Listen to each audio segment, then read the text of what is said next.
Hello students, today I am going to give you Hindi description of introduction and summary of chapter number 4 Landscape of the Soul, that is prescribed in class 11th English book Hornbill. At first we talk about introduction. The chapter is about how different the Chinese art form is from the European art form.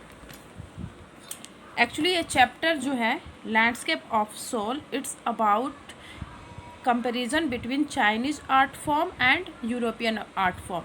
ये जो chapter है landscape of the soul, ये chapter two types of art के बारे में बातें करता है. एक है चाइनीज़ आर्ट फॉर्म. एक्चुअली यहाँ पे पेंटिंग्स, ये जो चैप्टर है ये पेंटिंग्स के ऊपर बेस्ड है. Chinese art of form, Chinese में कैसी पेंटिंग होती थी, और European art of form, European painting और चाइनीज पेंटिंग के बीच कंपैरिजन करता है ये चैप्टर. दोनों की खासियत, दोनों के बारे में इस चैप्टर में डिस्कशन हुआ है.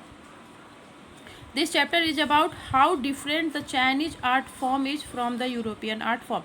ये चैप्टर बताता है कि क्या डिफरेंस है, कैसे Chinese art form European art form से डिफरेंट है, अलग है. The writer uses two stories to make a contrast. Contrast मतलब विरोधाभास, विरोध, एक दूसरे के बीच का जो डिफरेंस है. इस चाइनीज आर्ट फॉर्म और European art form, Chinese types of painting मतलब चाइना में जिस तरह की पेंटिंग्स बनाई जाती हैं और यूरोप में जिस तरह की पेंटिंग्स बनाई जाती थी, उन दोनों के बीच के डिफरेंस को दिखाने के लिए राइटर ने दो स्टोरीज़ का सहारा लिया है. टू स्टोरीज़ के माध्यम से इस कंट्रास्ट को, इस विरोधाभास को उन्होंने दिखाया है. European art is about reproducing an actual view, where is Chinese art is about not creating a real landscape. यूरोपीय आर्ट फॉर्म जो कि जिसका मकसद है या जिसका एम है कि एक्चुअल व्यू, कोई भी लैंडस्केप हो, लैंडस्केप मीन्स होता है दृश्य, जिसमें पहाड़, झरने, पर्वत, नदियाँ, तालाब, गांव का क्षेत्र, घर, ग्रामीण लोग. लैंडस्केप यानी दृश्य. तो कोई भी दृश्य है, कोई भी चीज़ है, वो हूबहू एकदम से एक्चुअल उसकी इमेज पेंटिंग के माध्यम से दिखाना यूरोपियन आर्ट फॉर्म का एम होता है. मतलब यूरोपियन आर्ट फॉर्म में किसी भी लैंडस्केप को, किसी भी दृश्य को हूबहू कैनवास पे उतारा जाता है, जबकि चाइनीज आर्ट फॉर्म ऐसा नहीं करता है. वो किसी भी लैंडस्केप को हूबहू नहीं उतारता है. European art is an artist way to let viewers so exactly what he wants them to see in the landscape. Actually European जो आर्ट फॉर्म है वो व्यूअर्स को जो एक्चुअल चीज़ें हैं, जो भी चीज़ें हैं वो कैसी दिखती हैं ये दिखाता है. मतलब यूरोपियन पेंटिंग्स जो हैं उनको जितने भी, अगर 1000 व्यूअर्स उनको देखते हैं तो 1000 व्यूअर्स को एक ही चीज़ दिखाई देगी. कोई भी लैंडस्केप है, कोई भी दृश्य है, हूबहू वैसा ही दिखाई देगा. तो अब व्यूअर्स उसमें यही देखेंगे कि कितना इसके अंदर सिमिलरिटी है, एक्चुअल व्यू से ये पेंटिंग्स कितना मेल खाता है. कोई भी पेड़ का दृश्य है या झरना का दृश्य है या पहाड़ का दृश्य है तो कितना एक्चुअल लग रहा है, कितना एकदम से रियल लाइक लग रहा है. रियलिटी इसमें कितनी है यही व्यूअर्स देखेंगे. सबको पेंटिंग्स एक ही नज़र आएगी. तो वो जो व्यूअर्स, जो पेंटर है जो दिखाना चाहता है वही व्यूअर्स देखेंगे. व्यूअर्स उसमें अपनी तरफ से कुछ नहीं देख पाएंगे, जो उनको पेंटर दिखाएगा, जो पेंटर ने जो पेंटिंग बनाई है वही देखेंगे. Chinese art is the artist spiritual and inner voice where you can travel from any point and it lets the viewers creates a path for their imagination.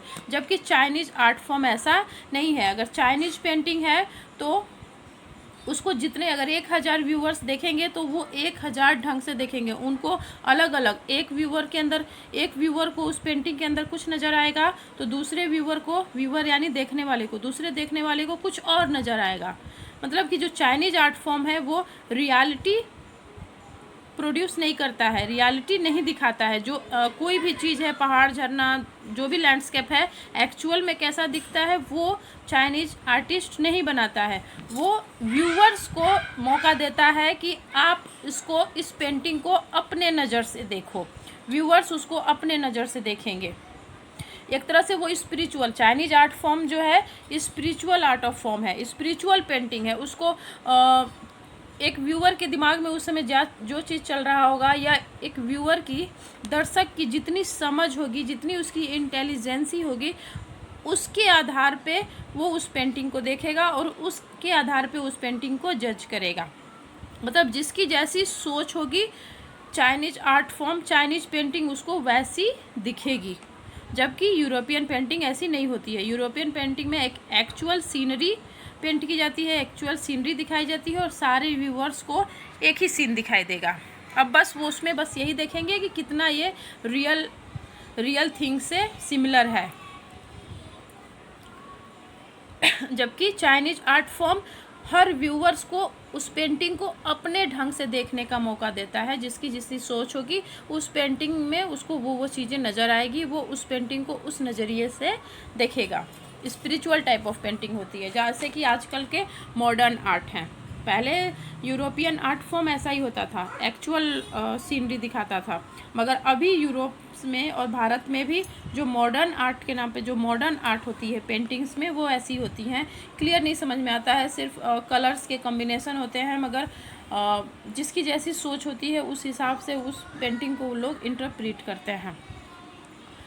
उनके सोच के हिसाब से पेंटिंग्स का थीम पता चलता है। अब समरी पे आते हैं। In this chapter the writer contrast two forms of art, Chinese art and European art by using two different stories. इस चैप्टर में राइटर ने ये जो कंट्रास्ट है, मतलब भेद है, विरोध है, भेद है, जो टू फॉर्म्स ऑफ आर्ट है, दो आर्ट के जो तरीके, पेंटिंग्स बनाने के जो दो तरीके हैं, एक चाइनीज आर्ट और यूरोपियन आर्ट, इन दोनों के बीच में जो कंट्रास्ट है, जो भेद है, उसको एक स्टोरीज के थ्रू, दो स्टोरीज के थ्रू उन्होंने दिखाने की कोशिश की है। In China during the 8th century, 8वीं शताब्दी में चाइना में द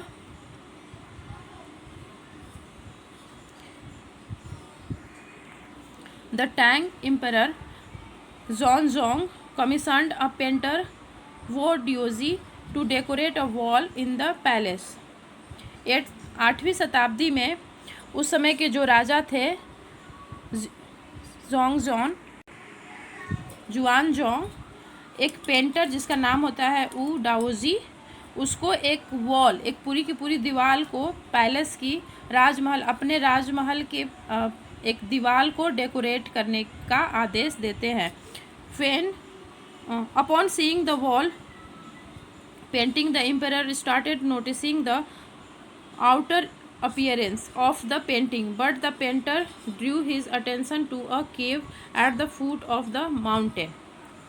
8वीं शताब्दी में एक राजा होते हैं जुआनजोंग, जो कि एक पेंटर डाओजी को महल की एक दीवार को पेंट करने का आदेश देते हैं, और वो उस पेंटर ने उस दीवार को पेंट कर दिया। फिर जब उस पर पेंटिंग बना दी, उसको डेकोरेट कर दिया, तो जब राजा आते हैं उस पेंटिंग को देखने के लिए, तो आउटर अपीयरेंस, मतलब उस पेंटिंग में उसने जो जो चीज़ बनाया होगा, जो भी लैंडस्केप बनाया या जो कुछ भी उसने बनाया होगा, मतलब आउटर, इनर नहीं, बाहरी, मतलब जो जो चीज़ें उसने उसमें पेंट की थी, राजा उसको नोटिस करने लगते हैं। अच्छा, तुमने ये बनाया है, इस चीज़ से बनाया है, वो नोटिस करते हैं। मगर जो पेंटर होता है वो उस पेंटिंग में एक केव, एक गुफा बनाया है, उस गुफा पे पॉइंट करता है, जो कि माउंटेन के फुट पे, मतलब एक पहाड़ बनाया है और पहाड़ के नीचे बॉटम साइड में एक गुफा बना रखी है, उस पे पॉइंट करता है। The painter told the emperor that he would take him inside, और पेंटर बोलता है राजा को कि मैं आपको इस गुफा के अंदर भी ले जा सकता हूँ। The painter entered the cave and the entrance closed behind him, और एक आश्चर्यजनक बात होती है कि पेंटर उस केव के अंदर घुस जाता है, जो पेंटिंग उसने बनाई है दीवार पे, और उस पेंटिंग में उसने जो केव, एक गुफा बनाई है, उस गुफा के अंदर घुस जाता है, और उसके बाद गुफा वो बंद हो जाती है। As soon as the painter clapped his hand, the painting on the wall was gone and so was the painter। जैसे ही उस गुफा के अंदर पेंटर एंटर करता है, और एंटर करने के बाद अब दोनों हाथों से ताली बजाता है, वो गुफा, वो पूरी पेंटिंग ही गायब हो जाती है, और उसके साथ पेंटर भी गायब हो जाता है। In another story, a painter would not draw an eye of a dragon as he feared that the dragon would fly out of the painting. और एक दूसरी स्टोरी इसमें है, उसमें एक पेंटर ने एक ड्रैगन बनाया है और उसने ड्रैगन का सब कुछ तो बनाया है मगर ड्रैगन की आइज़ नहीं बनाई है, आंखें नहीं बनाई है। उसको डर है कि जैसे ही वो ड्रैगन की आंखें बनाएगा वो ड्रैगन उड़ जाएगा। In another story to represent a European art form, ये जो दो स्टोरी है, पेंटर का गुफा में एक दीवार पे पेंटिंग बनाना और उस पेंटिंग में एक गुफा बनाना, गुफा में राजा के सामने एंटर कर जाना, पेंटिंग में जो गुफा है उसके अंदर एंटर कर जाना और क्लैप करना और फिर पूरी पेंटिंग का गायब हो जाना और साथ में पेंटर का भी गायब हो जाना। और एक दूसरी स्टोरी है वो भी चाइनीज़ आर्ट फॉर्म को ही डिस्क्राइब करती है। उसमें एक चाइनीज आर्टिस्ट ने ड्रैगन बनाया मगर ड्रैगन की आंखें नहीं बना रहा था कि जो ही वो आंखें बनाएगा ड्रैगन उड़ जाएगा।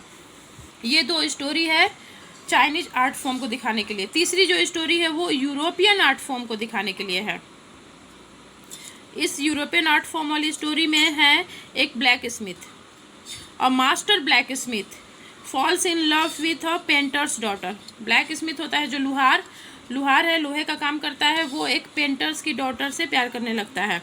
The father did not approve of him because of his profession, और जो लड़की के फादर हैं वो लड़की के प्यार को स्वीकार नहीं करते हैं क्योंकि वो जिस लड़के से प्यार करती है वो ब्लैक स्मिथ है और ब्लैक स्मिथ के प्रोफेशन को वो नहीं, इस प्रोफेशन के लड़के से उनको अपनी बेटी से शादी नहीं करनी है, वो पेंटर से ही शादी करना चाहते हैं अपनी बेटी का। The black Smith sneaked into his painting studio and painted a fly on the painter's tallest panel। और जब ब्लैक स्मिथ को एक बात पता चलता है तो वो एक दिन चोरी चुपके से उस लड़की के पिता के पेंटिंग स्टूडियो में घुस जाता है और उस पेंटर के जो बड़ा सा पैनल है जिस पे वो पेंटिंग करता था उस पर एक फ्लाई, एक मक्खी बना देता है। The fly seemed so real that the painter tried to hit it first before realizing it was in the painting। और जब वो पेंटर आता है तो उसको लगता है कि उसके पैनल पे मतलब उसने उस लुहार ने मक्खी इतनी एकदम लाइफ लाइक बनाई थी, इतनी एकदम रियलिस्टिक मक्खी बनाई थी कि देखने में लग ही नहीं रहा था कि वो पेंटिंग है, देखने में लग रहा था कि रियल मक्खी है जो कि पैनल पे बैठ गई है। और पेंटर को लगता है कि मेरे पैनल पे मक्खी बैठ गई है तो उसको मारने की कोशिश करता है, हटाने की कोशिश करता है। और जब कोशिश करता है हटाने की तो उस समय उसको पता चलता है अरे ये मक्खी नहीं, ये तो मक्खी की पेंटिंग है। The painter accepted his as a trainee in his studio. और फिर जब पेंटर को पता चलता है कि ये मक्खी बनाने वाला कौन है, वो ब्लैक स्मिथ है जिससे मेरी बेटी प्यार करती है, तो उसको अपने ट्रेनिंग मतलब अपने अंदर ट्रेनिंग देने के लिए उसको स्वीकार कर लेता है अपने स्टूडियो में और उसको ट्रेनिंग देने लगता है पेंटर की। The black Smith married the painters daughter and later become one of the famous painters of the time. और फिर जब वो ट्रेनिंग ले लेता है और एक और अच्छा, ऐसे भी वो अच्छा पेंटिंग करता था, इतनी अच्छी मक्खी बनाई थी कि पेंटर को भी गलतफहमी हो गई, तो फिर बाद में वो अच्छा पेंटर बन जाता है और उस पेंटर की बेटी से शादी कर लेता है और फिर बाद में अपने ज़माने का बहुत बड़ा पेंटर बन जाता है। To conclude it is to be say that in Europe an artist wants the viewer to see a real view point by borrowing his eyes. To conclude, अंत में हम यही कहेंगे कि यूरोप के जो आर्टिस्ट थे उनका एम होता था, उनका मेन पर्पज होता था कि एक लाइफ लाइक एकदम रियलिस्टिक इमेज बनाना पेंटिंग के माध्यम से कि व्यूअर्स की आंखें उस पर टिक जाए, मतलब वो अपनी आंखों से आंखें उसकी उस पर टिक जाए कि अरे वाह कितना एकदम रियलिस्टिक है। The art must be perfect and must be illusion likeness, मतलब आर्ट एकदम से परफेक्ट होना चाहिए, जिस चीज़ का बन रहा है एकदम देखने में वैसा ही होना चाहिए। और इल्यूजन यानी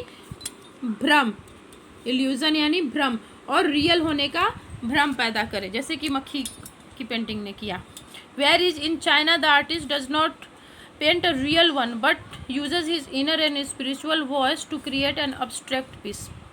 जबकि चाइनीज आर्ट ऑफ फॉर्म क्या करता है, उसमें जो आर्टिस्ट होते हैं वो रियल इमेज नहीं बनाते हैं, जो चीज़ जैसे दिखती है वैसे नहीं बनाते हैं, वो स्पिरिचुअल आध्यात्मिक पेंटिंग करते हैं, अपने अंदर की आत्मा से वो ऐसी पेंटिंग करते हैं कि जो पिक्चर है ऑब्स्ट्रैक्ट पीस हो जाता है, मतलब कि जिसकी जैसी सोच है, जिसकी आत्मा जैसी है उस हिसाब से वो देखेगा। मतलब चाइनीज आर्ट फॉर्म को देखने के लिए आँख की नहीं, आत्मा की, उसकी सोच की, उसके दिल की ज़रूरत है। और जबकि यूरोपियन आर्ट फॉर्म को देखने के लिए, उसको रिकॉग्नाइज करने के लिए, उसको पहचानने के लिए आँखों की ज़रूरत है, क्योंकि वो रियल लाइक है, जैसा कोई भी चीज़ हमारे आसपास में है, जैसे पहाड़ का ही चित्र है, तो हमारे आसपास जैसे पहाड़ है तो यूरोपियन आर्ट फॉर्म में एकदम हूबहू वैसे ही पहाड़ बनाए जाएंगे।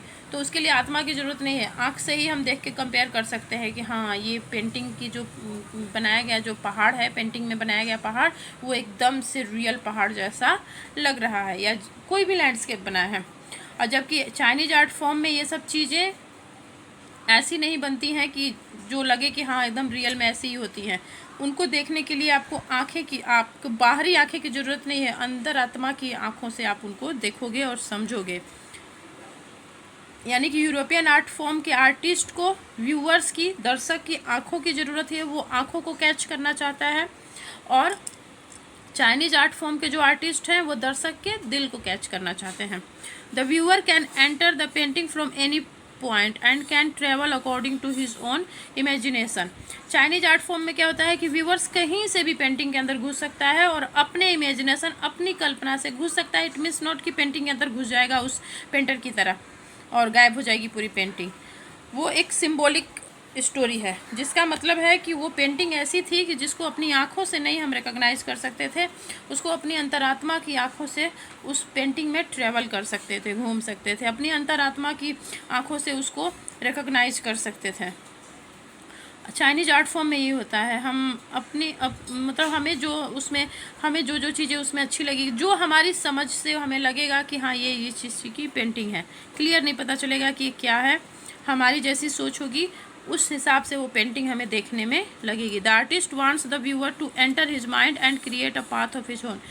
चाइनीज आर्ट फॉर्म में जो आर्टिस्ट होता है वो चाहता है कि जो व्यूअर्स है, दर्शक है, वो इस पेंटिंग के बनाने वाले को, व्यूअर मतलब पेंटर के माइंड को पढ़े कि पेंटर ने बनाया क्या है, वो बनाना क्या चाहते हैं, और अपने रास्ते से देखे, अपना एक अलग रास्ता बनाए, मतलब अपनी अंतरात्मा की आँखों से उसको, उस पेंटिंग को निहारे। The concept is called sansui which means mountain water. When they are use together they make the word landscape.